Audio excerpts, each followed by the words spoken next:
Assalamualaikum warahmatullahi wabarakatuh. Bertemu kembali bersama saya Gatot Arifianto, CGP Angkatan 9 Kabupaten Tulungagung dari SMKN 1 Rejotangan.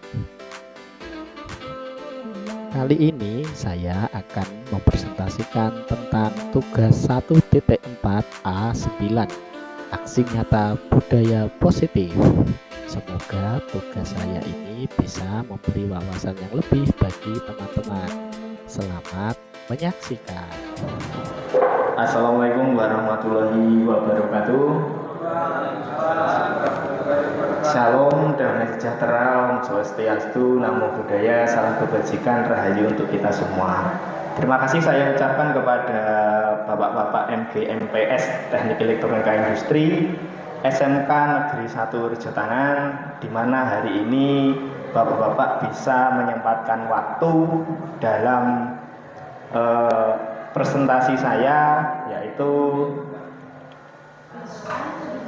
aksi nyata modul 1.4 yang merupakan tugas dari guru penggerak yang kaitannya dengan budaya positif. Karena hari ini sudah siang seperti ini, ya kita pelan-pelan saja. Di sini saya akan memaparkan sedikit tentang apa yang dimaksud dengan budaya positif, di mana di sekolah kita, seperti yang kita tahu, budaya positif itu sangat berarti untuk membangun karakter profil pengajar Pancasila. Oke, langsung kita masuk ke pertanyaan pemantik.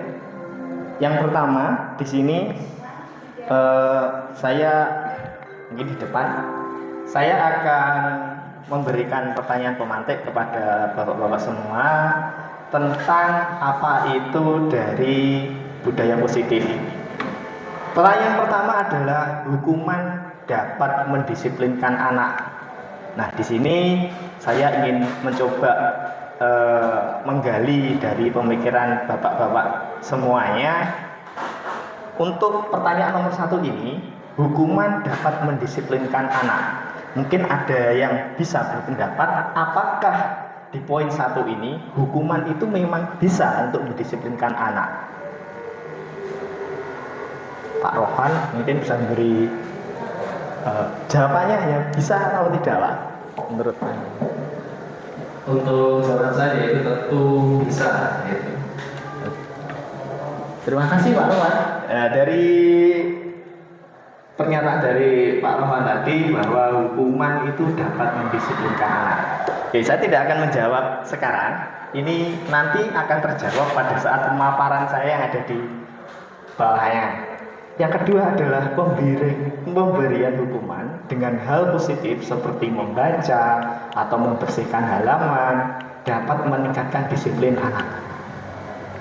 Ini juga mungkin bapak-bapak pasti jawabannya adalah bisa, ya kan? Lanjut, yang ketiga adalah memberi penghargaan dapat meningkatkan motivasi belajar anak. Di sini yang dimaksud memberi penghargaan adalah misalkan kita ada siswa. Halo anak-anak, kita nanti kalau kamu dapat mengerjakan X, maka kamu akan Bapak kasih, seperti itu. Jadi memberikan reward kepada siswa itu apakah juga dapat meningkatkan motivasi belajar? Ya, jawabannya juga tentu iya. Siapa yang tidak mau dapat hadiah? Logikanya kan seperti itu. Oke, dari 3 poin pertanyaan pemantik ini, saya nanti akan mencoba memaparkan di bawah. Apakah dari ketiga pertanyaan ini itu nanti bisa atau memang sudah benar dalam proses pembelajaran di kurikulum Merdeka, yaitu untuk mendesain atau membentuk dari siswa menjadi karakter profil pelajar Pancasila. Oke, saya lanjutkan. Di sini saya bagi menjadi 6 topik, Bapak-bapak, yaitu yang pertama adalah disiplin positif dan nilai-nilai kebajikan universal. Poin kedua adalah teori motivasi. hukuman dan penghargaan, dan juga restitusi. Yang ketiga adalah keyakinan kelas. Yang keempat adalah kebutuhan dasar manusia dan dunia berkualitas. Yang nomor 5 adalah posisi kontrol. Dan yang keenam adalah segitiga restitusi. Nah, di sini saya akan memaparkan bagaimana perubahan paradigma stimulus respon, atau bisa disebut dengan teori kontrol atau teori pilihan. Pertanyaannya adalah, siapa sesungguhnya yang memiliki kontrol? Ini bisa kita jabarkan menjadi 2 stimulus. Jadi yang pertama itu adalah stimulus respon.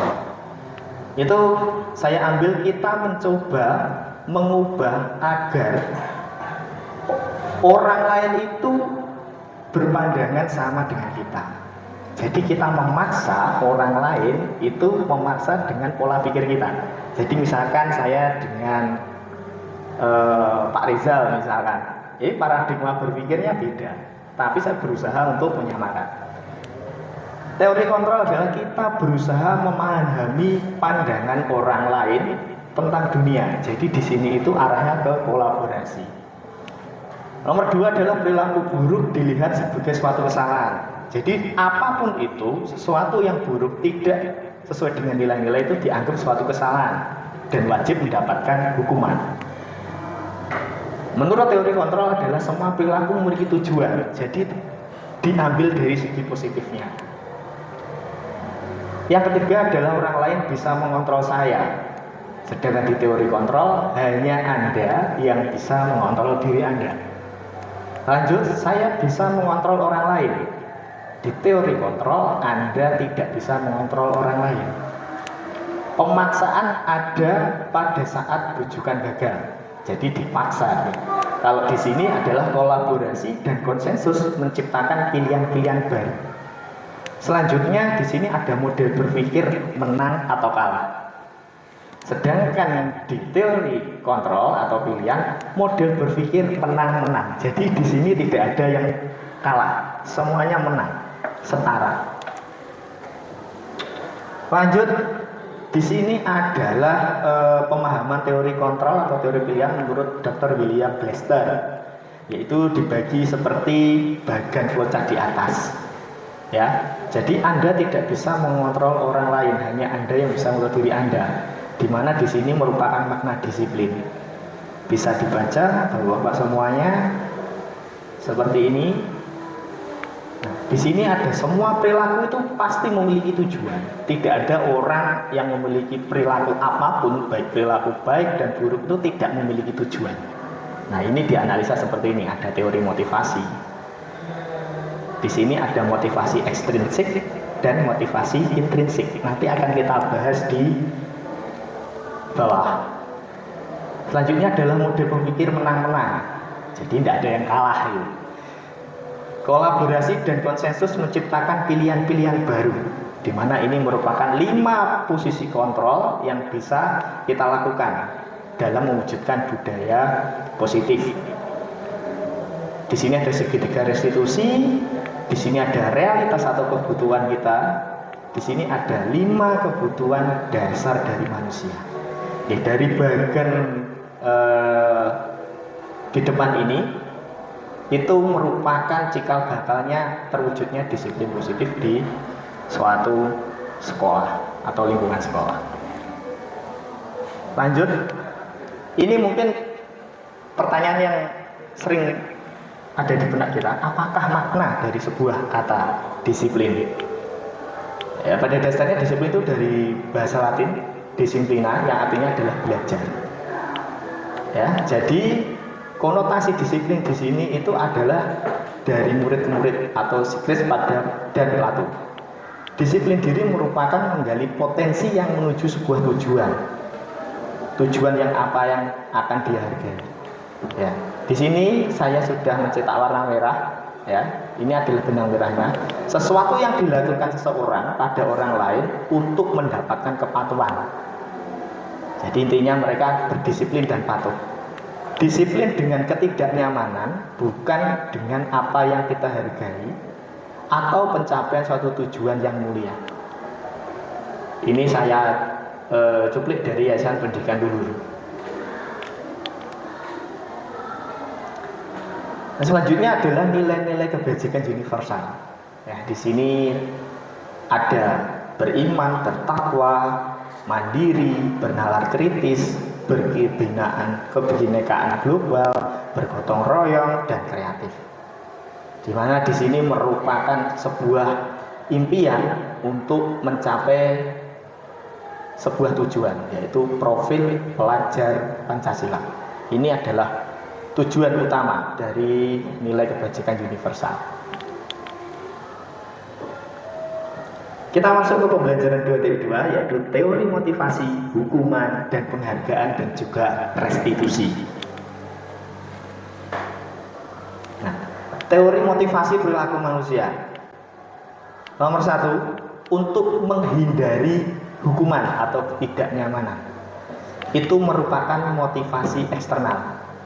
Pertanyaannya, apa yang akan terjadi apabila saya tidak melakukannya? Jadi analoginya seperti ini. Misalkan di sini anak ke sekolah itu sering telat. Nah, dia sebetulnya di dalam hatinya dia tuh ingin tidak telat. Ya, tapi rasa ingin tidak telat itu tidak timbul dari hatinya. Tapi timbul karena konsekuensi atau hukuman.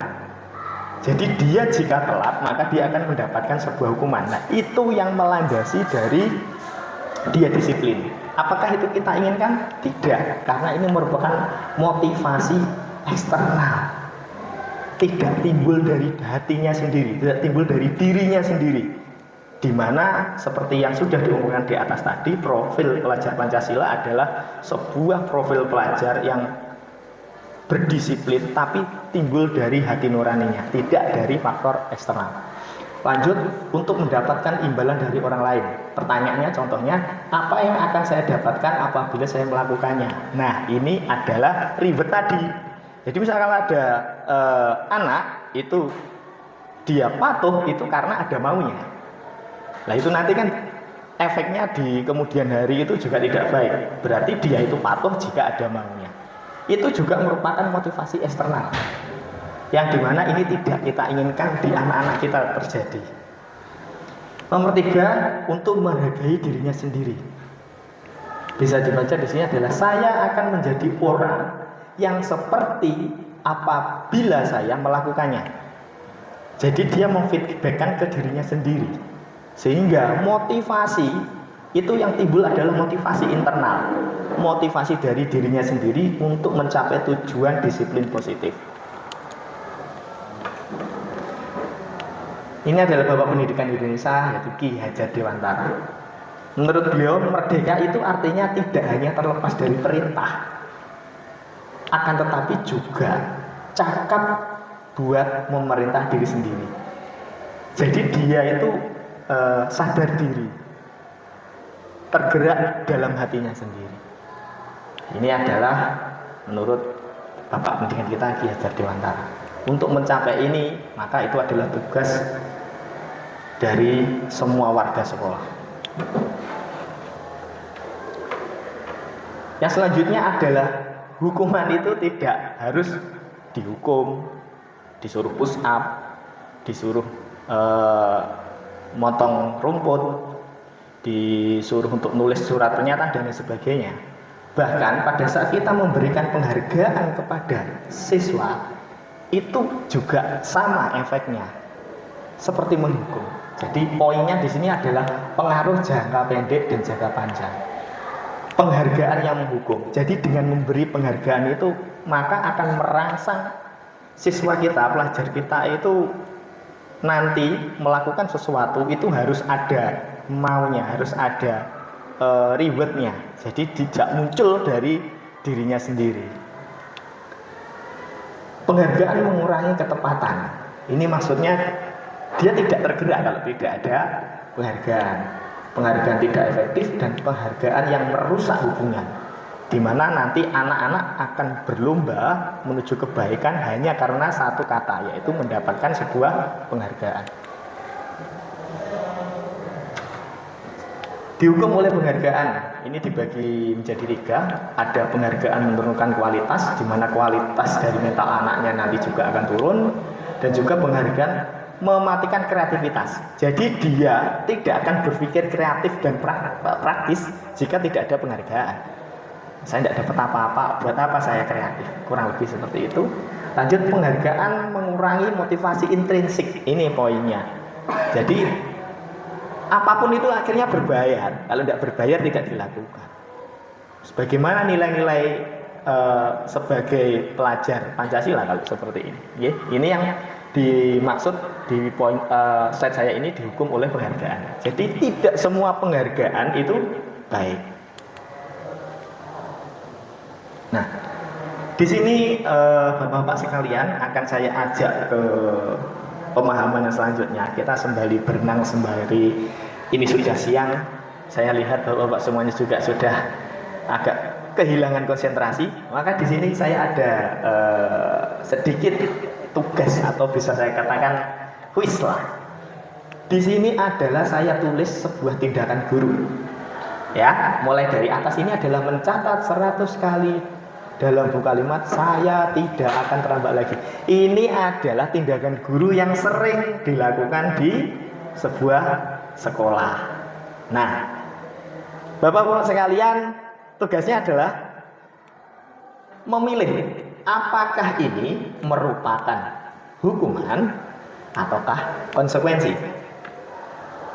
Ya, nanti akan saya bagikan tempelan berwarna ini sembari kita mengurangi rasa kantuk kita. Nanti Bapak sekalian bisa menuliskan di sini itu masuk kategorinya hukuman atau konsekuensi. Ya, di sini tidak ada benar salah, intinya menurut pemahaman panjenengan saja. Nanti panjenengan isi di kertas ini. Terus setelah diisi, di sini ada 1, 2, 3, 4, 5, 6, 7. Jadi ada 7 pertanyaan untuk 1 orang. Jadi nanti di sini akan saya bagikan 7 kertas. Nanti di bagian sebelah kanan itu sudah saya tulis seperti yang di atas ini. Bapak-bapak nanti saya harap nanti bisa setelah menulis bisa menempelkan di poin-poin ini yang ada di depan. Jadi nanti di setiap pernyataan ini itu ada 7 jawaban dari Bapak sekalian. Oke, akan saya sebar untuk kertasnya. Nanti Bapak bisa langsung mengisi dan bisa langsung menempelkan ke dinding sebelah kanan saya yang sudah saya tempeli untuk kertasnya. Oke, Bapak-bapak sekalian, saya akan membagikan note ya, yang nanti Bapak Ibu sekalian bisa ditulis apa itu, apakah yang kalimat yang sebelah kiri itu merupakan hukuman atau konsekuensi. Nanti kalau sudah ditulis, Bapak Ibu sekalian, monggo panjenengan bisa langsung menempel di karton yang sebelah kanan. Itu sudah saya tulis tindakan gurunya, tinggal ditempelkan sesuai dengan pernyataan atau kalimatnya.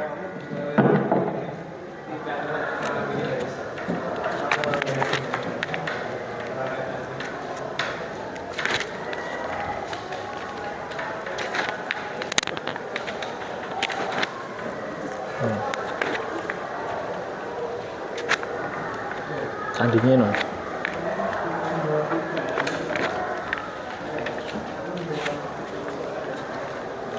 Oke, sudah semua. Oke, sudah semua. Ada yang kurang? Oh, oke.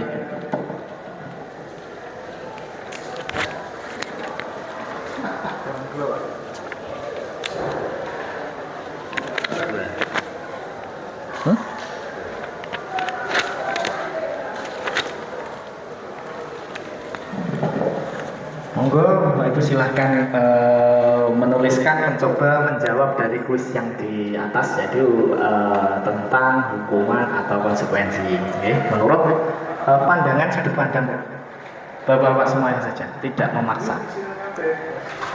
Ya, monggo yang sudah Pak Angga bisa langsung ditempelkan di depan.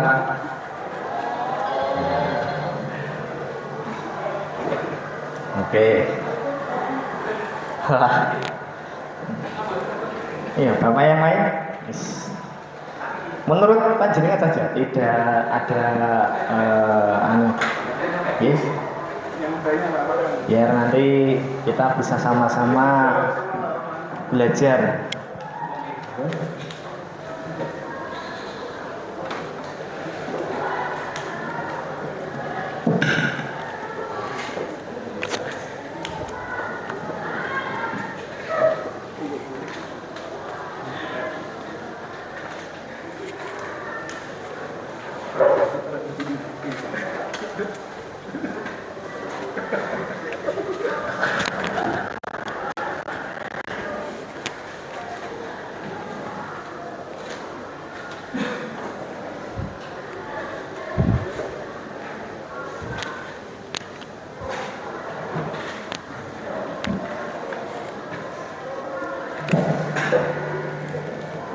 Oke, belum.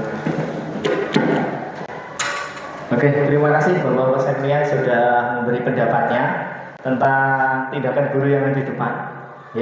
Saya sudah sedikit banyak membaca. Ada yang menarik. Ya mungkin ini merupakan fungsi dari kita di sini sama-sama belajar supaya kita dapat memilah agar nanti kita dapat melakukan treatment yang benar kepada siswa-siswa kita. Kalau saya lihat sudah banyak yang benar. Terima kasih sudah berpartisipasi. Sekarang saya akan coba dari Pak Agus yang pertama. Di tindakan guru yang pertama, Pak, mencatat 100 kali dalam buku kalimat. Saya tidak akan menambah lagi. Ini merupakan hukuman ataukah konsekuensi? Hukuman. Oke. Lanjut, lari mengelilingi lapangan basket 2 kali karena terlambat ada di sekolah. Hukuman, Pak. Hukuman juga. Lanjut, murid diminta untuk push up, Bapak. Enggak, gimana? Hukuman.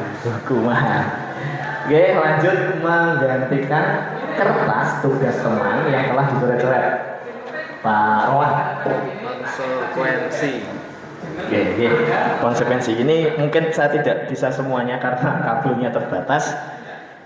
Dari 4 jawaban dari Bapak Somad tadi itu sudah merefleksikan bahwa sedikit banyak kita sudah memahami ataupun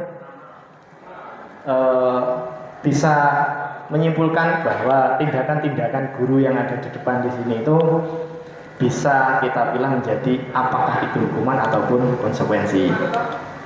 Nah, di sini adalah jawabannya. Saya sudah mengelompokkan bahwa yang nomor 1 sampai nomor 3 itu merupakan hukuman. Jadi termasuk meminta siswa untuk push up. Ya. Sedangkan untuk menggantikan kertas, membersihkan tumpahan air, terus lari mengelilingi lapangan, ini merupakan konsekuensi. Nah, ini yang perlu dicermati itu adalah yang terakhir nomor 7 ya. Lari mengelilingi lapangan basket 2 kali karena terlambat 10 menit. Ini bisa menjadi hukuman apabila kita bukan guru olahraga. Karena konteksnya kita adalah guru mata pelajaran teknik elektronika industri. Jadi ini kenapa kok disebut konsekuensi itu karena kebetulan itu untuk pelajaran olahraga atau PJOK. Jadi sudah sesuai kalau itu yang dinamakan konsekuensi. Oke, terima kasih Bapak Ibu sekalian. Lanjut kita ke slide selanjutnya. Di sini menuju materi selanjutnya adalah perbedaan hukuman dan konsekuensi. Nah, seperti yang Bapak semuanya tadi ditempel di depan, itu di sini akan saya tekankan lagi, kita dalami lagi, yaitu tentang perbedaan hukuman dan konsekuensi. Di sini saya bilang menjadi 2. Hukuman itu sesuatu yang menyakitkan, yang harus terjadi. Sedangkan konsekuensi itu hanya sesuatu yang harus terjadi. Jadi sifat dari konsekuensi itu tidak menyakiti. Ya, yang kedua adalah membuat anak fasik sakit baik fisik ataupun hati. Jadi istilahnya jika anak itu dihukum, bapak sekalian, anak itu akan dendam. Dia itu tidak akan respect justru kepada guru. Ya di sini adalah melukai mereka baik fisik ataupun hati untuk jangka waktu yang lama. Sedangkan konsekuensi itu adalah membuat anak merasa tidak nyaman dalam waktu yang pendek. Jadi skopnya tidak dendam. Setelah selesai ya sudah. Seperti itu.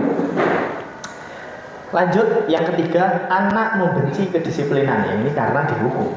Yang kedua adalah anak menghargai kedisiplinan, yaitu membenci dan menghargai beda ya Pak. Yang lanjutnya adalah hukuman itu merupakan paksaan, keterpaksaan. Selanjutnya konsekuensi adalah stimulus atau tanggapan.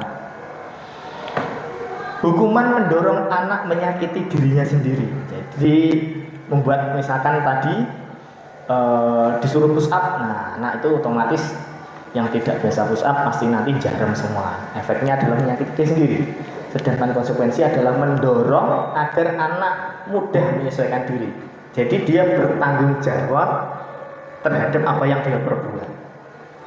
Anak belajar untuk menyembunyikan kesalahan. Ini jika hukuman. Kenapa pada saat dia melakukan kesalahan kita tanya, dan mesti anak tidak mau jujur. Kenapa tidak mau jujur? Karena dia tahu dihukum. Seperti itu. Sedangkan konsekuensi anak belajar untuk mematuhi peraturan. Karena dia tahu bahwa kalau saya berbuat salah maka konsekuensinya seperti ini. Jadi bukan jika saya melakukan kesalahan hukuman saya seperti ini. Jadi konteksnya sudah beda. Oke. Lanjut, marah. Jadi kalau anak dihukum itu marah, rasa bersalah, dipermalukan, merasa tidak dihargai. Yang biasa kita sebut sekarang adalah perundungan. Arahnya mungkin bisa ke situ atau bullying. Nah, padahal kita sebagai guru itu tidak bermaksud, akan tetapi jika kita salah melakukan treatment, yang terjadi adalah mereka merasa dibully seperti ini. Konsekuensi itu bersifat kehilangan hak, dibuat tidak nyaman ataupun diasingkan sementara. Jadi ada time out-nya, ada batasnya. Jadi yang namanya merdeka itu tidak lost merdeka juga, tetapi tetap ada batasan dengan konsekuensi-konsekuensi tertentu. Lanjut. Nah, di sini ada sebuah pengertian dari sebuah identitas Bapak. Jadi identitas gagal dan ada identitas sukses. Maksudnya bagaimana kita mentreatment anak itu bisa jadi kita gagal tuh di identitasnya. Contoh, saya mungkin tidak bisa membaca semuanya karena ini banyak sekali. Ya, Bapak sekalian nanti akan saya beri juga soft file untuk materi ini supaya nanti kita sama-sama bisa berkolaborasi. Sebentar, ada bel kita tunggu.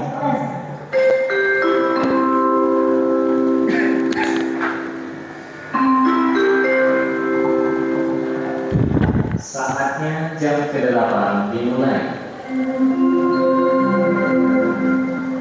It's time to begin the 8th lesson.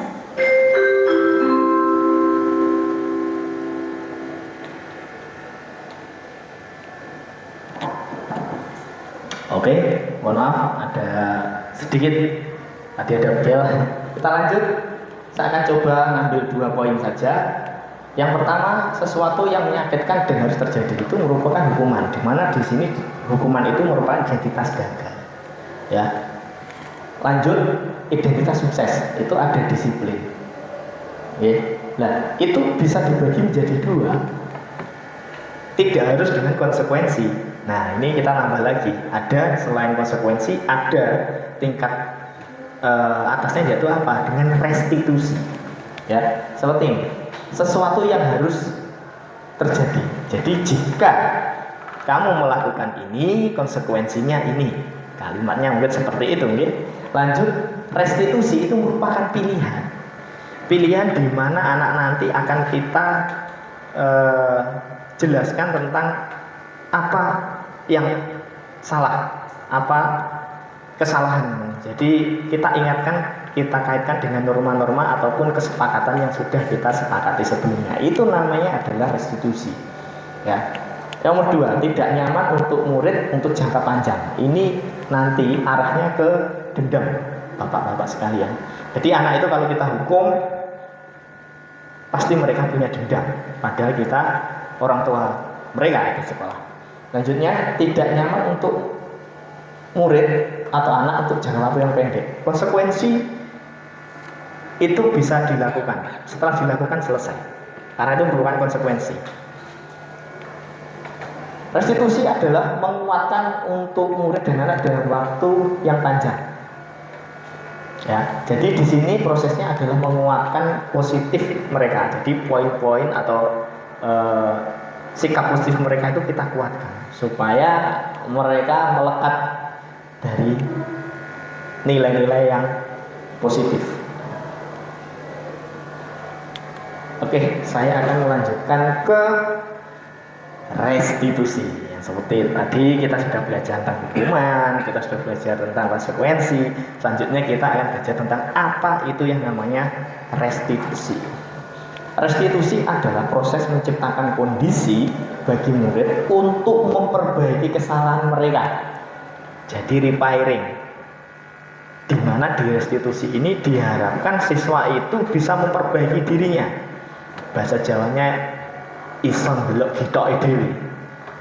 Nah, yang dimana nanti feedbacknya anak-anak akan bisa memperbaiki dirinya, sehingga mereka bisa kembali pada kelompok mereka dengan karakter yang lebih kuat. Nah, disinilah nyawanya, mereka lebih berkarakter. Restitusi juga merupakan proses kolaboratif yang mengajarkan murid untuk mencari solusi masalah mereka dan membantu murid berpikir tentang orang seperti apa yang mereka inginkan dan bagaimana mereka harus memperlakukan orang lain.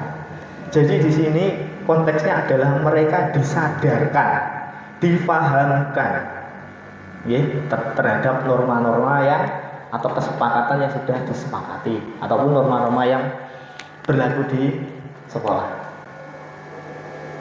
Nah, restitusi itu memiliki 9 ciri. Yang pertama adalah bukan untuk menebus kesalahan, namun untuk belajar dari kesalahan yang telah diperbuat oleh siswa. Jadi ini tidak ada kaitannya dengan tebusan atau menebus saya salah, saya tebus kembali. Tidak. Tapi dengan bagaimana dengan kesalahan itu mereka belajar untuk memperbaiki. Yang kedua, memperbaiki hubungan. Yang ketiga adalah tawaran atau tidak ada paksaan di sini. Jadi memberikan solusi atau memberikan tawaran ke mereka. Restitusi itu bersifat menuntun untuk melihat ke dalam diri. Ini menuntun itu sesuai dengan pemikiran dari Ki Hajar Dewantara, di mana guru dituntut untuk menuntun. Restitusi mencari kebutuhan dasar yang mendasari tindakan. Restitusi adalah cara yang paling baik. Restitusi fokus pada karakter, bukan tindakan. Jadi fokusnya untuk membentuk karakter, untuk memperbaiki diri. Restitusi fokus pada penyelesaian dari sebuah masalah atau solusi dari masalah.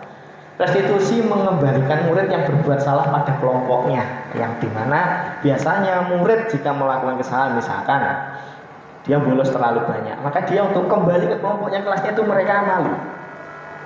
Kadang mereka minder, merasa oh saya ini tidak pantas atau yang lainnya. Jadi di sini restitusi itu meningkatkan kepercayaan diri mereka bahwa sebagai landasannya kita manusia adalah makhluk yang tidak luput dari sebuah kesalahan. Kita sudah masuk ke eksplorasi konsep pembelajaran yang ketiga dari 6 pembelajaran yang akan jelaskan di sini. Ini masih segar semuanya.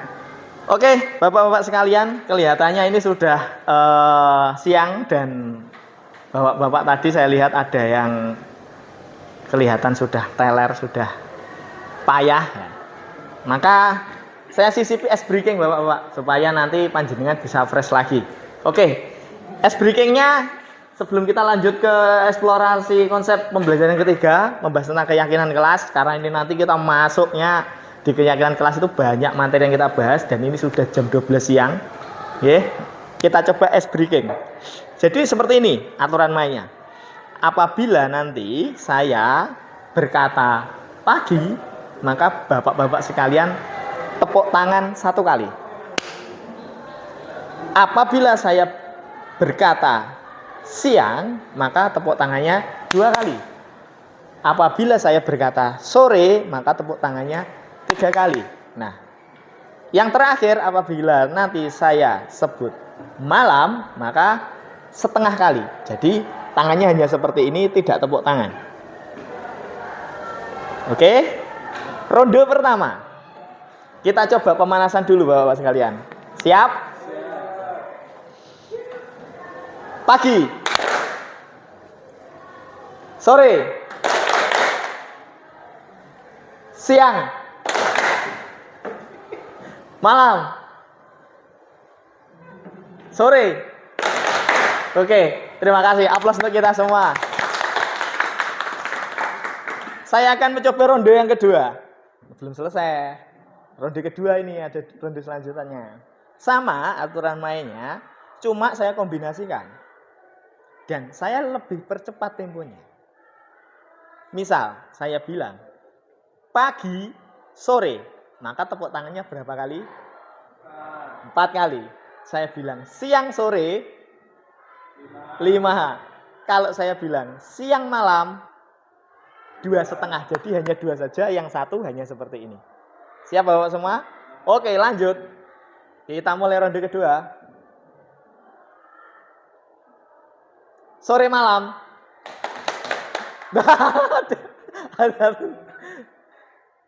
Pagi sore. Siang malam. Bapak Aji keliru. Oke, lanjut. Siang sore. Oke. Terima kasih Bapak sekalian. Kita aplaus untuk kita semua. Mungkin ya memang udaranya sangat panas. Apapun itu kita harus tetap bersemangat demi anak-anak. Kita lanjut ke eksplorasi konsep pembelajaran ketiga, yaitu tentang keyakinan kelas. Pertanyaannya, mengapa tidak peraturan saja? Mengapa harus keyakinan kelas? Pertanyaan pertama, mengapa kita memiliki peraturan harus menggunakan helm bila mengendarai roda 2? Tanda tanya. Yang kedua, mengapa kita memiliki peraturan 3M menggunakan masker, mencuci tangan, dan menjaga jarak? Ini ingat kita pada waktu kemarin kita ada kedatangan tamu virus corona, COVID-19. Mengapa kita memiliki peraturan yang harus datang tepat waktu pada saat mengikuti pelatihan? Untuk mendukung motivasi intrinsik, kembali ke nilai-nilai atau keyakinan yang lebih menggerakkan seorang dibandingkan mengikuti serangkaian peraturan. Jadi kita coba menyelami apa itu arti dari keyakinan kelas. Ya, keyakinan kelas itu bukan peraturan. Jadi sebuah kesepakatan yang kita ambil dalam rangka untuk membuat kesepakatan yang kita patuhi masing-masing. Baik itu misalkan di dalam kelas ini kita tadi sudah melakukan keyakinan kelas, yaitu kita berdiskusi dengan santai tetapi kita sama-sama berkonsentrasi terhadap materi yang disajikan narasumber. Seperti itu. Jadi yang namanya keyakinan itu kurang lebih sesuatu kesepakatan, ya, Bapak sekalian. Kita lanjutkan. Nah, ini adalah sebuah gambar di mana di situ budaya positif itu akan terjadi jika kita mulai dari sesuatu yang kecil. Yang pertama, itu ada aturan kelas atau peraturan kelas. Pasti di setiap instansi pendidikan, sekolah itu pasti memiliki peraturan kelas. Tetapi belum tentu memiliki keyakinan kelas. Yaitu keyakinan kelas itu dibuat untuk arahnya agar nanti kita bisa melaksanakan dari peraturan kelas ini. Di mana keyakinan kelas itu sudah disepakati antara guru dan murid. Jadi sudah ada keyakinan kelas. Lanjut adalah dengan keyakinan kelas itu diharapkan terjadi adanya lingkungan positif. Jadi di sekolah itu semua kelas seperti di SMK Setangan ini kita ada jurusan elektronika, kita ada jurusan perawatan, ada jurusan akuntansi, ada jurusan TKJ. Mungkin di setiap jurusan, bahkan di setiap kelas itu memiliki keyakinan kelas masing-masing, di mana kita harus menghormati dan mematuhi keyakinan kelas tersebut. Sehingga terwujudnya lingkungan positif. Jika lingkungan positif ini bisa terjadi antar jurusan misalkan, maka terwujudnya yang namanya budaya positif di sekolah itu. Jadi memang berat Bapak-bapak sekalian untuk mencapai sebuah budaya positif. Kita harus sebagai pendidik mulai dari hal terkecil, yaitu membangun sebuah keyakinan kelas. Karena peraturan kelas itu pasti sudah jelas ada di setiap sekolah. Lanjut, di sini saya akan semakin menyelam ke bawah, yaitu makna atau yang mana yang merupakan keyakinan kelas dan mengapa. Nah, di sini contoh dari keyakinan kelas atau kesepakatan kelas adalah kami guru dan murid yang saling menyayangi. Kesepakatan kelas di sini datang tepat waktu, mengucap salam, menjaga kebersihan sekolah, aktif dalam pembelajaran. Yang selanjutnya adalah tertib, di mana keyakinan kelas ini sudah disepakati di kelas itu. Jika timbul pertanyaan apakah ini bisa beda dengan kelas lain, kesepakatan kelasnya bisa jadi beda, tergantung bagaimana kesepakatan itu dibentuk. Tapi kalau aturan itu jelas, bentuknya mengikat. Kalau keyakinan kelas itu cenderung ke kesepakatan saja. Dalam kegiatan pendalaman keyakinan kelas itu dibagi menjadi dua, ada tabel T dan tabel Y seperti yang sudah saya tayangkan slide di depan. Di sini ada hormat, di sini ada bekerja, di sini ada diterima dan dimiliki. Di mana untuk tabel Y-nya di sini ada berperilaku, terdengar, terlihat.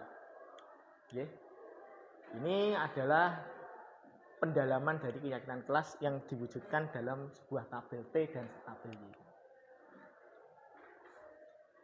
Selanjutnya kegiatan pendalaman keyakinan kelas tabel T dan Y. Nah, di sini kita ambil contoh hormat, yaitu terdengar. Suatu orang berbicara, yuk saya bantu. Nah, ini adalah poin dari rasa hormat tersebut yang terdengar. Di sini adalah berperilaku. Berperilaku itu tidak dengan intonasi kalimat, jadi dengan perilaku. Misalkan kita tersenyum, pasti beda. Jadi misalkan nanti anak-anak kita ada tamu dari luar sekolah, mungkin ada dari pengawas atau dari cabang dinas datang bertamu ke sekolah kita. Kita melihat anak-anak kita yang sudah kita berikan budaya positif sehingga mereka bisa memberi salam, tersenyum, ramah, menyapa, itu merupakan lingkungan atau budaya positif yang luar biasa bagi sekolah kita. Yang dimana itu harus kita pupuk mulai dari sini. Seperti tabel yang ada di depan seperti ini.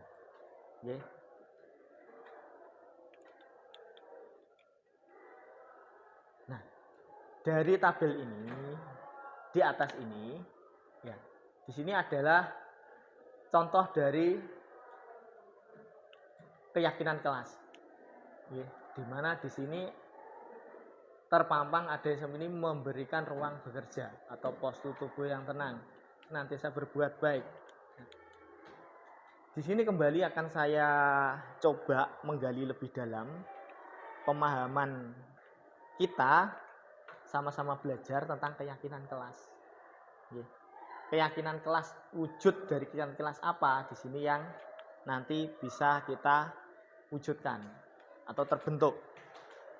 Di depan itu sudah ada Bapak kolom yang kosong, mohon ini nanti bisa diisi.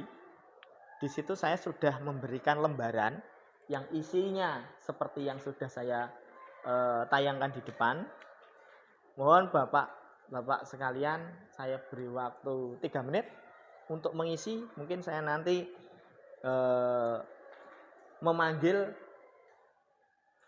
salah satu dari Bapak yang hadir di sini untuk memberikan statement atau pendapat tentang keyakinan kelasnya. Monggo bisa diisi kertas yang sudah saya berikan kepada Bapak-bapak sekalian. Kita sama-sama belajar, Bapak. Jadi supaya kita bisa berkolaborasi, kita bisa bersama-sama dalam pembentukan budaya positif di sekolah kita.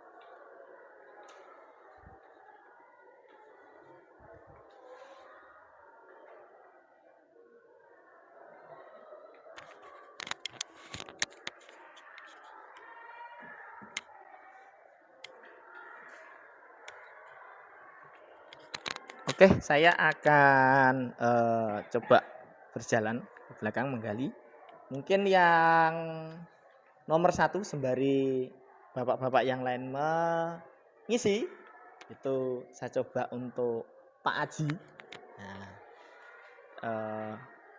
Pak Aji dari poin sebentar. Nah, dari poin ini, nomor 1. Selalu kembalikan buku ke tempatnya. Ini kan merupakan peraturan. Nah, ini merupakan keyakinan kelasnya seperti apa, Bapak Haji? Termasuk bertanggung jawab. Oke. Di sini masuk keyakinan kelas di poin bertanggung jawab. Oke, saya akan coba yang kedua, Pak Angga, dilarang mengganggu orang lain. Pendapat Pak Angga, Pak. Ini keyakinan kelas yang terbentuk itu masuk ke apa, Pak? Menurut saya untuk pertanyaan yang kedua, keyakinan kelasnya yaitu menghormati orang lain, Pak. Terima kasih Pak Angga. Oke, dari beberapa teman-teman ternyata luar biasa guru-guru SMK Negeri 1 Rejo Tangan ini. Betul sekali, selalu mengembalikan buku ke tempatnya itu adalah merupakan keyakinan kelas yang berorientasi terhadap tanggung jawab siswa. Oke, yang kedua, dilarang mengganggu orang lain. Ini orientasinya adalah rasa saling menghormati terhadap orang lain. Begitu juga nomor 3, hadir di sekolah 15 menit sebelum pembelajaran dimulai. Itu adalah merupakan komitmen dari sebuah keyakinan kelas. Dilarang menggunakan narkoba, ini katanya dengan kesehatan. Bergantian atau menunggu giliran itu menghormati orang lain dan bersabar. Menggunakan masker itu masuk sama seperti narkoba, bisa keselamatan, bisa kesehatan. Jangan berlari di kelas atau di koridor, ini keselamatan juga aman. Ini adalah norma-norma keyakinan kelas yang terpupuk dari sebuah peraturan yang ada. Oke, kita sudah sampai di bagian keempat, eksplorasi konsep yang keempat, yaitu kebutuhan dasar manusia dan dunia berkualitas. Bapak-bapak sekalian, kebutuhan dasar manusia itu sebetulnya ada di sini. Ini sebetulnya adalah yang tujuan hidup kita, itu ya. Jadi kebutuhan dasar kita, yaitu yang utama adalah bertahan hidup. Selanjutnya adalah kebebasan, kesenangan, kasih sayang, cinta, rasa diterima, dan yang lain-lain. Dan yang keempat adalah sebuah penguasaan. Ini merupakan kebutuhan dasar manusia, di mana kebutuhan ini sifatnya adalah mutlak. Oke. 5 posisi kontrol di eksplorasi pembelajaran yang kelima ini. Nah, di sini kita lebih mendalami lagi tentang 5 posisi kontrol, Bapak-bapak, di mana di sini adalah guru itu seperti yang sudah kita pelajari di atas tadi. Bisa di sini ada 3 identitas, yaitu identitas gagal, identitas berhasil, sukses, dan ini identitas berhasil dan sukses yang merupakan kontrol dari diri sendiri. Maksudnya apa? Saya langsung mengambil contoh saja yang simpel. Di sini ada motivasi guru berbuat. Yang pertama, identitas gagal itu adalah guru sebagai penghukum. Apa toh guru sebagai penghukum itu? Jadi jika siswa berbuat kesalahan, itu guru itu menghardik, menunjuk-nunjuk, menyakiti, menyindir, membuli dan sebagainya. Itu merupakan identitas gagal kita atau kegagalan kita jika kita sebagai tenaga pendidik atau sebagai guru. Yang kedua adalah membuat orang merasa bersalah. Nah, ini juga sering kita ada beberapa teman yang melakukannya.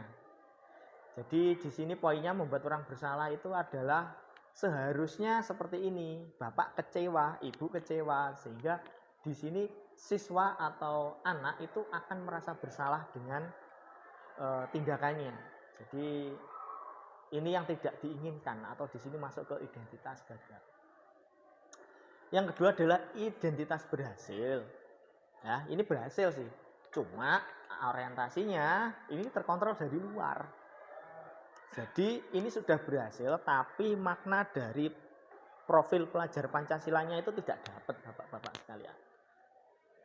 Itu sebagai contoh adalah mengharapkan imbalan atau ketergantungan pada orang lain. Yaitu kita bagi menjadi 2. Jadi guru itu bisa menjadi teman dan bisa juga sebagai pemantau. Sebagai teman contohnya membuat alasan-alasan untuk muridnya. Nah, jadi dengan alasan-alasan tertentu, misalkan, ayolah demi Bapak. Nah, jadi kalimatnya seperti itu. Jadi anak itu termotivasi karena alasan guru. Masa kamu tidak mau ingat Bapak pernah bla bla bla seperti itu. Jadi seakan-akan itu gimana ya? Anak itu dipancing motivasinya itu dengan kalimat-kalimat yang bersifat menginginkan mereka menjadi X. Jadi seperti itu. Yang selanjutnya adalah pemantau. Ini masih termasuk di identitas berhasil, tapi tidak timbul dari diri anak sendiri, tapi dari luar atau eksternal. Sebagai contoh jika seperti ini adalah menghitung dan mengukur. Misalkan seperti ini, apa peraturannya? Jadi anak ditanya, aturannya itu seperti apa? Ya, jadi anak disiplin, oke disiplin, tapi anak itu berdisiplin karena istilahnya karena itu ada faktor eksternal, yaitu mungkin takut dari guru. Diingat oleh guru dengan kalimat seperti ini, sehingga anak terpaksa untuk disiplin. Jadi beda ya Bapak-bapak, terpaksa untuk disiplin dengan lahir dari dirinya sendiri, dari hati untuk berdisiplin. Nah, sedangkan ini adalah yang ideal. Ya, kita sebagai pendidik itu diharapkan bisa bersifat manajer. Nah, jadi idealnya di sini. Kalimatnya contohnya seperti ini. Apa yang kita yakini? Karena tadi di awal kita sudah membuat keyakinan kelas. Jadi anak itu diingatkan, apa toh yang kita yakini sebelumnya? Kamu kok berbuat seperti itu? Jadi seperti itu. Apa yang bisa kamu kerjakan untuk memperbaiki masalah ini? Jadi anak di sini itu kita motivasi untuk memperbaiki diri. Bukan kita menghukum mereka. Jadi dikuatkan yang baik dari dirinya, potensi-potensi positif dari anak ini kita kuatkan, ya. Kita beri kalimat-kalimat motivasi seperti itu. Lanjut. Nah, Ini adalah contoh dari pernyataan yang memiliki sifat yang ada di sebelah kanan. Ini sifatnya ya, Pak ya. Kita coba yang nomor 1. Saya kecewa sekali dengan kamu. Nah, ini adalah sifatnya membuat orang merasa bersalah. Jadi membuat siswa itu merasa menyalahkan dirinya sendiri. Jadi arahnya di sini. Oke, poinnya di sini. Oke, kita break sebentar dulu. Ada It's time to begin the main lesson.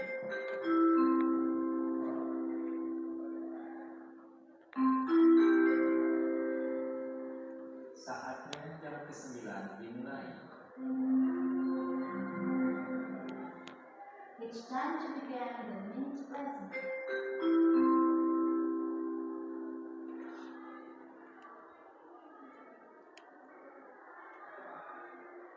Oke, kita lanjut pernyataan yang kedua. Kamu tidak pernah benar melakukannya. Jadi ini cenderung guru itu menjustifikasi dia bahwa dia itu tidak pernah benar dalam bertindak. Ya. Ini adalah tipikal penghukum, di mana di sini juga identitasnya gagal. Jadi tidak boleh. Yang selanjutnya adalah teman. Jadi contoh seperti ini. Ayolah demi ibu atau demi bapak kamu bisa melakukan X. Ya. Jadi merayu mereka itu adalah berhasil tetapi tidak sesuai dengan profil pelajar Pancasila. Jadi posisi kontrolnya itu ada di sini. Identitas berhasil tapi dari eksternal tuh. Ya. Dia sebagai teman di sini. Lanjut, apa kamu mau mendapatkan stiker bintang hari ini? Ini adalah sifatnya pemantau. Jadi mungkin saya sendiri sering dulu sebelum mempelajari modul ini Bapak-bapak sekalian, mungkin juga teman-teman ada yang sepaham dengan saya dan juga sudah pernah melakukannya. Ya, ini misalkan apakah kamu mau mendapatkan stiker? Jadi anak itu dipancing dengan hadiah. Jadi ribet. Apakah kamu mau mendapatkan bintang ini, sehingga anak termotivasi untuk melakukan hal yang positif. Apa itu salah? Ya tidak salah banget dalam tanda kutip. Masih bisa lihat, cuma ini tuh masih kurang ideal. Jadi yang kita harapkan itu kan ideal bagi profil pelajar Pancasila. Di sini itu sifatnya masih pemantau, di mana pemantau itu 5 posisi kontrolnya posisinya ada di sini. Ya, tapi ini masih mendingan daripada penghukum. Ya, apalagi kita mengajar di SMK. Kalau kita penghukum, saya yakin anak-anak kita nanti pasti dendam dengan kita, dengan guru kita. Jadi sekarang bukan zamannya menghukum, menghardik, tapi kita ke manajer. Oke, yang selanjutnya adalah manajer ini. Pernyataannya seperti apa Bapak-bapak sekalian? Seperti ini. Bagaimana kamu bisa menyelesaikan masalah ini? Ya, ini adalah manajer. Di mana guru merangsang anak itu untuk secara mandiri menyelesaikan dari kesalahannya. Kita ingatkan, kita tuntun mereka supaya mereka menemukan jalan untuk memperbaikinya. Ini yang diharapkan sebagai guru ideal dalam konteks di sini memberikan budaya positif supaya nanti profil pelajar Pancasila bisa terwujud. Nah, ini yang terakhir ini contoh penghukum lagi. Kamu selalu yang paling terakhir. Jadi ini menjas anak yang selalu salah. Ini jangan dilakukan Bapak-bapak sekalian. Lanjut, ini adalah bergerak antara. Di mana di sini ada peraturan, di sini ada pemantau, di sini ada konsekuensi atau hadiah, di sini ada nilai-nilai manajer untuk memperbaikinya. Nah, di sini ada beberapa kalimat. Kalau kamu tidak titik-titik, saya akan titik-titik. Jadi ini arahnya adalah menghukum. Jadi kita sering mungkin mendengar atau sempat ada dari teman kita sesama pengajar yang muncul kata-kata seperti ini. Ini tidak boleh. Jadi mereka itu arahnya menghukum ke siswa. Selanjutnya adalah di sini tentang nilai manajer untuk memperbaikinya. Bahasanya beda Bapak-bapak. Jadi apa yang kamu yakini? Bagaimana kamu perbaiki masalah ini? Jadi di sini dirangsang supaya siswa itu paham akan kesalahannya dan paham bagaimana dia bisa memperbaiki dirinya yang timbul dari hati nuraninya. Tidak karena paksaan, tidak karena aturan, tidak ada karena yang lain. Jadi tetap seperti yang dikatakan Ki Hajar Dewantara bahwa kita akan selalu menuntun yang lebih baik. Oke. Ya Bapak-bapak sekalian, kita sampai ke pembahasan yang terakhir dari kita, yaitu ada segitiga restitusi. Kita sudah hampir sampai ke dasar kita tadi menyelam, mulai dari permukaan, ya. Kita sudah sampai ke tadi bagaimana kita memahami dari identitas seorang guru. Maka ini kita akan menyelam jauh lagi ke bawah sampai ke dasar atau poin dari pembahasan kita, yaitu tentang segitiga restitusi. Apa toh sakjane atau apa toh sebetulnya dimaksud dengan segitiga restitusi. Nah, seperti ini Bapak Ibu. Segitiganya ya, seperti segitiga yang ada di tepung Wanda. Jadi ini logonya saja segitiga, di mana di sini itu memiliki dari 3 treatment, 3 langkah yang arahnya di sini dalam rangka kita menuntun siswa kembali ke arah yang benar atau menggiring mereka ke jalan yang benar, meluruskan mereka terhadap keyakinan-keyakinan yang mereka sudah sepakati. Yang pertama adalah di sini ada menstabilkan identitas, ya. Yang selanjutnya ada validasi kebutuhan, dan yang ketiga ada menanyakan keyakinan. Apa toh menstabilisasi identitas? Yaitu kalimatnya kurang lebih seperti ini Bapak-bapak. Setiap orang pasti pernah melakukan kesalahan. Kamu bukan satu-satunya pernah melakukan ini. Jadi untuk menyetabilkan identitas ini kita tahu bahwa siswa apabila mendapat suatu permasalahan pasti mereka ngeblank. Dalam arti bahwa siswa itu pasti merasa bisa sedih, bisa marah, bisa rasa tidak terima dan lain sebagainya. Maka langkah kita yang pertama adalah menyetabilkan dari kondisi mental mereka, yaitu menyetabilkan identitas mereka. Intilahnya membuat si siswa ini nyaman dulu terhadap kesalahannya, ya. Mohon maaf. Jadi contohnya kamu bukan salah satu yang pernah melakukan ini. Jadi misalkan siswa itu memukul temannya dengan alasan temannya mau nyontek kerjaannya. Misal ini semisal ya permasalahan seperti itu, maka tidak harus karena anak itu memukul kita langsung nunjuk-nunjuk menjas mereka, salah, tidak seperti itu. Maka treatment yang kita lakukan adalah kita coba mendekati mereka dengan cara kamu bukan satunya melakukan kesalahan ini, karena manusia itu tidak akan lepas dari kesalahan. Jadi supaya mereka lebih tenang dulu, bisa berpikir secara jernih. Setelah langkah ini kita selesai atau berhasil, siswa itu sudah paham bahwa kita mampu untuk meyakinkan mereka bahwa kita itu tidak akan menghukum mereka, maka kita lanjutkan ke validasi kebutuhan. Di sini kalimatnya seperti ini. Kamu tentu punya alasan mengapa kamu melakukan itu. Jadi setelah identitasnya itu kita stabilkan, anak itu sudah bisa berpikir secara jernih, maka kita kembali menanyakan, apakah kamu punya alasan kenapa kamu melakukan itu. Jadi di sini adalah pada tahap kita sebetulnya ingin mengetahui dari akar permasalahan kenapa si anak ini melakukan ini, ya. Jadi anak melakukan sesuatu itu pasti ada alasannya, tidak mungkin tanpa alasan. Dan itu posisinya ada di validasi kebutuhan. Yang selanjutnya adalah adakah cara yang lebih efektif untuk mendapatkan apa yang kamu butuhkan, ya. Di sini kita akan semakin mendalami dari permasalahan siswa itu. Memang di sini dituntut guru itu sabar dan menuntun. Dan dimana dilanjutkan menanyakan keyakinan. Sesudah kita mengetahui alasan dia melakukan itu, maka akan kita tuntun ke keyakinan yang sudah disepakati. Seperti yang di atas tadi kita bahwa di setiap kelas kita punya keyakinan kelas tuh. Oke, jadi kita mengingatkan mereka kembali terhadap keyakinan-keyakinan yang sudah kita sepakati. Sebagai contoh, nilai-nilai apa yang sudah kita sepakati di kelas. Misalkan tidak mengganggu teman, menghormati teman, dan lain sebagainya. Itu akan kita coba ingatkan ke anak ini. Yang selanjutnya adalah kamu ingin menjadi orang seperti apa jika melakukan itu. Jadi arahnya adalah guru hanya menggiring mereka ke rel yang benar. Yang tadi relnya anjlok, bahasanya seperti itu, guru itu hanya mengembalikan dia ke rel yang benar. Nah, yang menjalani kereta itu, yang berjalan itu tetap siswa.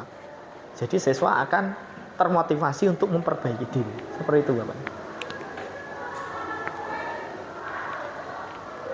Ini adalah contoh dari menstabilkan identitas. Ya, untuk membuat anak merasa gagal karena berbuat salah menjadi positif terhadap dirinya. Ini sebagai contoh kalimatnya, guru berkata, berbuat salah itu hal yang manusiawi. Tidak ada manusia yang sempurna. Bapak Ibu juga pernah berbuat salah. Kita pasti bisa menyelesaikan masalah ini. Ya. Nah, di poin ini adalah kalimat untuk menggali, menstabilkan identitas anak. Jadi menstabilkan mental mereka, yang dimana pasti mereka pada saat melakukan kesalahan biasanya dengan amarah. Saya punya video Bapak-bapak sekalian tentang bagaimana saya menstabilkan siswa saya yang sempat kemarin melakukan kesalahan, yaitu ada yang bangun kesiangan, sering telat, dan ada juga yang sempat hampir berkelahi karena jawabannya itu dicontek temannya. Mohon maaf, saya minta waktu untuk sedikit memberikan contoh kepada bapak-bapak sekalian. Di sini yang perlu kita tekankan lagi, atau saya tekankan lagi, saya tidak bermaksud di sini untuk menggurui. Kita sama-sama belajar tentang bagaimana konsep menstabilkan identitas dari anak.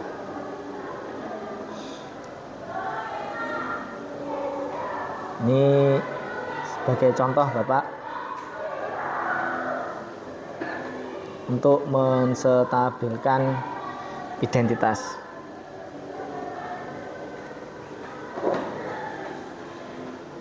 Selamat pagi, Ferdi. Pagi, Pak. Bagaimana keadaanmu hari ini? Alhamdulillah sehat, Pak. Gini, Pak. Tadi itu Bapak dapat laporan dari ketua kelas. Kok katanya kamu tadi itu kok bertengkar sama si Salim, ya? Iya, Pak. Soalnya saya kesal dengan kebiasaannya Salim, Pak. Loh, kenapa kamu kesal sama Salim? Karena Salim selalu menyetek hasil pekerjaan saya, Pak. Bukan hanya PR, melainkan tugas pun selalu menyetek saya, Pak. Oh, begitu ceritanya. Wajarlah kalau kamu itu marah dan kesal sama Salim. Bapak pun jika pada posisi itu, seperti yang posisi kamu itu, pasti Bapak juga akan melakukan hal yang sama. Jadi poinnya di sini Bapak sekalian, bahwasanya di sini ada permasalahan bahwa siswa ini itu punya masalah dengan temannya, si Sahlun, bahwa Sahlun itu sering menyontek, ya. Nah, sehingga dia hampir berkelahi dengan temannya itu. Maka di sini saya mencoba untuk menstabilkan identitasnya, menggali permasalahannya seperti apa, sehingga kita mendapatkan poin apa yang kita inginkan untuk nanti kita gunakan untuk menuntun mereka ke keyakinan yang sudah disepakati. Oke, saya lanjut ke materi yang slide selanjutnya, yaitu tentang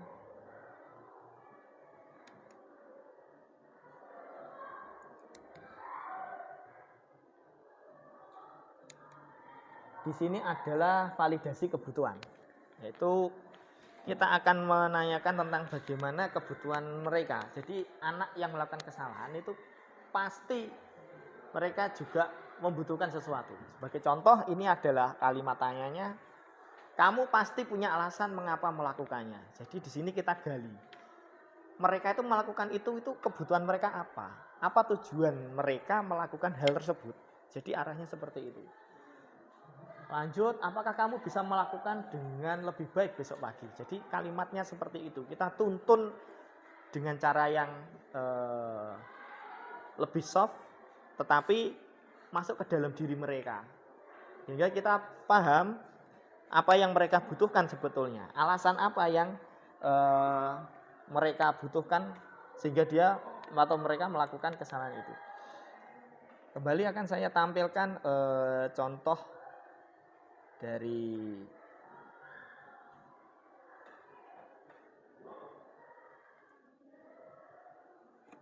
validasi kebutuhan tadi.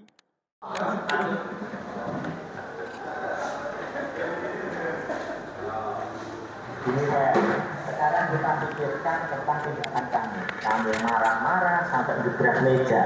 Pak Gatot tanya, Pak, apakah tindakanmu itu sesuai dengan keyakinan kelas yang sudah kita sepakati? Tidak, Pak. Menurut kamu, Pak, keyakinan kelas apa, Pak? Kamu ingat enggak yang kamu langgar? Saling menghormati antar teman. Nah, betul, masih ingat itu loh. Menurut kamu, Pak, menghormati antar teman itu penting nggak sih bagi kamu? Penting, Pak. Baik, kalau menurutmu penting, Pak, ya, keyakinan apa yang harus kamu lakukan saat kamu terpancing emosi, saat kamu marah, Pak? Saya harus lebih bersabar lagi, Pak. Kamu bersedia untuk memperbaiki masalah ini? Bersedia, Pak. Apa, Pak, yang akan kamu lakukan jika Bapak memberi kesempatan kamu untuk memperbaiki masalah ini? Lebih bersabar dan menahan emosi saya. Kalau ada teman yang menyontek, saya akan melaporkan ke wali kelas atau guru mata pelajaran saya, Pak. Nah, tepat sekali, Pak. Itu tindakan yang bagus. Kamu harus tetap semangat, tetap belajar, termotivasi supaya kamu tetap mendapat nilai yang baik, Pak. Nah, sekarang ini sudah waktunya kamu kembali ke kelas karena masalah ini Bapak anggap sudah selesai. Terima kasih, Pak. Ya, sama-sama, Ferdi. Oke, video ini tadi saya tayangkan mungkin untuk memperkuat pemahaman kita terhadap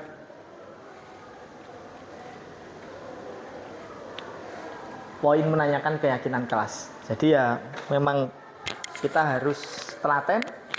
Jadi setiap anak itu akan kita cari apa akar masalahnya. Setelah itu kita tuntun mereka kembali ke keyakinan yang sudah disepakati.